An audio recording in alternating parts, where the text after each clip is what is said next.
La première chose, c'est de choisir l'emplacement du mur, notamment l'orientation du mur. Donc dans l'idéal, on va choisir une orientation est-ouest. Ça a des avantages pour les végétaux qui préfèrent le soleil du matin, notamment à l'est. En revanche, on va éviter tout ce qui est orientation plein sud ou plein nord. Ensuite, il y a aussi la matière du mur. Si c'est un mur en bois, ça va aller, il ne va pas chauffer trop vite, alors que si c'est un mur en pierre, la pierre emmagasine la chaleur et donc la restitue.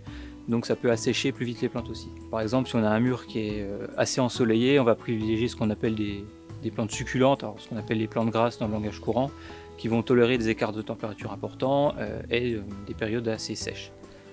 Par exemple, il y a tout ce qui est joubarbe, les sédums, enfin toutes ces plantes grasses qui résistent aux températures chaudes.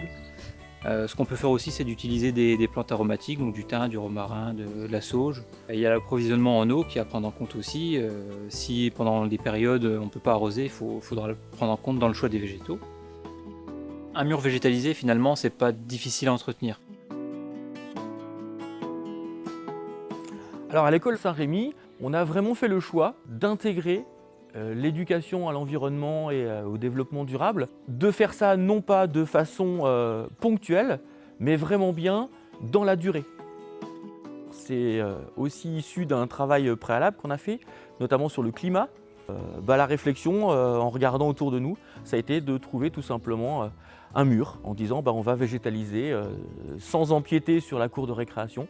Donc là, on a fait appel à des étudiants paysagistes, parce que ça nous paraissait intéressant aussi d'avoir un côté à la fois environnemental, mais aussi à la fois aussi un côté esthétique.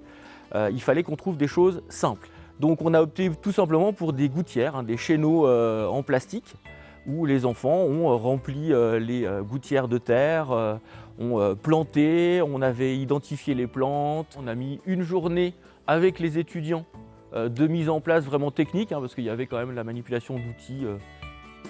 C'est pratique à mettre en place. Ça résiste éventuellement aux assauts des élèves pendant la récréation.